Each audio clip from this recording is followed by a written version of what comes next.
नाज़रीन मोहतरम, अस्सलाम वालेकुम वरहमतुल्लाहि वबरकातुह। आज की इस वीडियो में जिस मौजू पर मैं गुफ्तगू करने जा रहा हूँ वो मौजू है नमाज छोड़ने वालों का अंजाम। तो नाज़रीन मोहतरम, अल्लाह तबारक व तआला कुरान पाक के सूरह मरियम आयत नंबर 59 में इरशाद फरमाता है, फ़ख़लफ़ मिन बादिहिम खल्फ़ुन अदाउस सलाता वत्तबउश शहवाति फसौफ यल्क़ौना ग़य्या। इस आयत का तर्जमा ये है, तो उनके बाद उनकी जगह कुछ ऐसे नाखलफ आए जिन्होंने नमाज़ें ज़ाये की और अपनी नफसानी ख्वाहिशात के पीछे पड़े, तो अनक़रीब वो जहन्नम में गए का जंगल पाएंगे। नाज़रीन मोहतरम, इस आयत करीमा में अल्लाह तबारक व तआला ने अंबिया किराम के बाद जो नाखलफ लोग आए, जो नालायक लोग आए, उन लोगों की दो सिफतें बयान की हैं। यानी अल्लाह तबारक व तआला के नज़दीक जिन लोगों की कोई इज्जत नहीं है, जिन लोगों का कोई वक़ार नहीं है, उन लोगों की अल्लाह तबारक व तआला ने दो सिफतें बयान की हैं। एक सिफत तो ये बयान फरमाई है कि वो लोग नमाज ज़ाय करते हैं, नमाज बर्बाद करते हैं। अब नमाज ज़ाय करने की कई सूरतें हैं। एक सूरत तो ये है कि वो नमाज सिरे से पढ़ते ही नहीं है। दूसरी सूरत ये है कि नमाज तो पढ़ते हैं लेकिन वक्त पर नहीं पढ़ते। ज़ोहर की असर में पढ़ते हैं, असर की मगरिब में पढ़ते हैं, मगरिब की इशा में पढ़ते हैं, या कभी पढ़ते हैं और कभी नहीं पढ़ते हैं। तो ये सारी सूरतें नमाज ज़ाय करने यानी नमाज बर्बाद करने की है। तो जो लोग नमाज ज़ाय करते हैं, नमाज बर्बाद करते हैं, उन लोगों की अल्लाह रब्बुल इज़्ज़त के नज़दीक कोई इज़्ज़त नहीं, कोई वक़ार नहीं। चाहे वो दुनिया में लाख अपनी इज़्ज़त के डंके बजवा ले, चाहे वो दुनिया में लाख अपनी इज़्ज़त वो शोहरत के चर्चे करवा ले, लेकिन अगर वो नमाज नहीं पढ़ते हैं तो फिर अल्लाह रब्बुल इज़्ज़त के नज़दीक उनकी कोई इज्जत, कोई वैल्यू, कोई वक़ार नहीं है। दूसरी सिफत यह बयान फरमाई है कि वो लोग नफसानी ख्वाहिशात के पीछे होंगे। यानी अल्लाह रब्बुल इज़्ज़त की इताअत के बजाय, अल्लाह रब्बुल इज़्ज़त की फरमाबरदारी के बजाय नफसानी ख्वाहिशात के पीछे रहेंगे।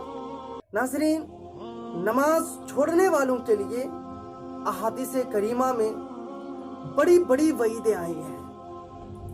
आज मैं आपके सामने 3 वईदें नमाज छोड़ने वालों के ताल्लुक से बयान करने की कोशिश करूंगा। नाज़रीन मोहतरम, मुस्नद इमाम अहमद बिन हम्बल हदीस नंबर 6576 में एक हदीस है।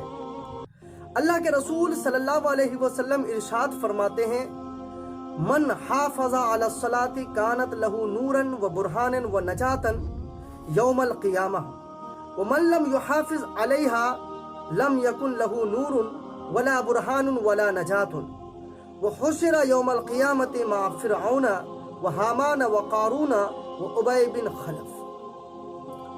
अल्लाह के रसूल सल्लल्लाहु अलैहि वसल्लम ने इस हदीस में इरशाद फरमाया है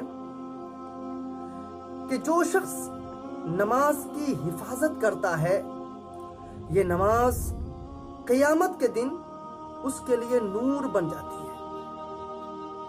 क़यामत के दिन ये नमाज उसके लिए नजात बनती है, यानी उसके लिए जहन्नम के अजाब से बचने का जरिया बनती है। और यही नमाज क़यामत के दिन उसके लिए उसके ईमानदार होने की दलील होती है। لیکن جو شخص نماز نہیں پڑھتا ہے، جو شخص نماز کی حفاظت نہیں کرتا ہے، اس کے تعلق سے رسول کریم صلی اللہ علیہ وسلم نے ارشاد فرمایا کہ وہ نماز اس کے لیے نہ تو نور بنتی ہے، نہ تو دلیل بنتی ہے، نہ تو نجات بنتی ہے۔ یعنی وہ نماز نہ تو روز محشر اس کے ایماندار ہونے کی دلیل بنتی ہے، اور نہ ہی عذاب سے بچنے کا اس کے لیے ذریعہ بنتی ہے، اور نہ ہی نور بنتی ہے۔ پھر آگے اللہ کے رسول صلی اللہ علیہ وسلم نے ارشاد فرمایا وَحُشِرَ يَوْمَ الْقِيَامَةِ مَعَ فِرْعَوْنَ وَحَامَانَ وَقَارُونَ وَأُبَيْ بن خلف، اور اس کا حشر قیامت کے دن فرعون، حامان، قارون اور ابی بن خلف کے ساتھ ہوگا۔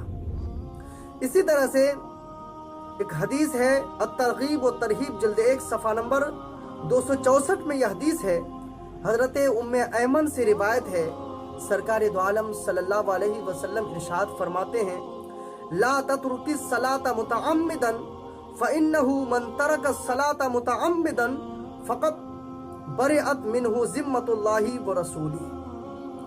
اللہ کے رسول صلی اللہ علیہ وسلم ارشاد فرماتے ہیں کہ جان بوجھ کر نماز مت چھوڑو، کیونکہ جو شخص جان بوجھ کر نماز چھوڑتا ہے، اللہ تبارک و تعالی اور اس کے رسول صلی اللہ علیہ وسلم اس سے بری ذمہ ہو جاتے ہیں۔ اسی طرح بخاری شریف کی ایک حدیث ہے، حدیث نمبر 3602، اللہ کے رسول صلی اللہ علیہ وسلم ارشاد فرماتے ہیں جس کی نماز فوت ہوئی گویا اس کے اہل و مال جاتے رہے۔ اس کے علاوہ بھی بہت ساری وعیدیں احادیث رسول صلی اللہ علیہ وسلم میں آئی ہیں۔ ناظرین محترم، جو آیت میں نے شروع میں آپ کے سامنے تلاوت کی تھی، اس آیت کا آخری جز ہے فَسَوْفَ يَلْقَوْنَ غَيًّا۔ اس جز میں نماز چھوڑنے والوں کا انجام بیان کیا گیا ہے۔ اللہ تبارک و تعالی ارشاد فرماتا ہے فَسَوْفَ يَلْقَوْنَ غَيًّا، تو وہ ان قریب جہنم کی ایک وادی غے سے ملیں گے۔ اب غے کیا ہے؟ اس کے تعلق سے حضور صدر الشریعہ حضرت علامہ امجد علی رحمت الرضوان اپنی مشہور و معروف کتاب بہار شریعت میں تحریر فرماتے ہیں کہ غے جہنم کی اس وادی کا نام ہے جس وادی کی تپش اور گرمی سے دیگر جہنم کی وادیاں پناہ مانگتی ہیں۔ اس وادی کے اندر ایک کنواں ہے جس کنویں کا نام ہے ہب ہب۔ جب جہنم کی آگ بجھنے پر آتی ہے تو اللہ تبارک و تعالی اس کنویں کو کھول دیتا ہے، اور پھر جہنم کی آگ پہلے کی طرح بھڑکنے لگتی ہے۔ حضرات محترم، یہ ہے غے جس کے تعلق سے اللہ تبارک و تعالی نے فرمایا فَسَوْفَ يَلْقَوْنَ غَيًّا، یعنی بے نمازی، نماز چھوڑنے والے اس غے میں ڈالے جائیں گے۔ اس لیے میں آپ تمام حضرات سے گزارش کرتا ہوں کہ اگر آپ نماز نہیں پڑھتے ہیں تو نماز پڑھنا شروع کر دیجئے، اس سے پہلے کہ آپ کی نماز پڑھی جائے۔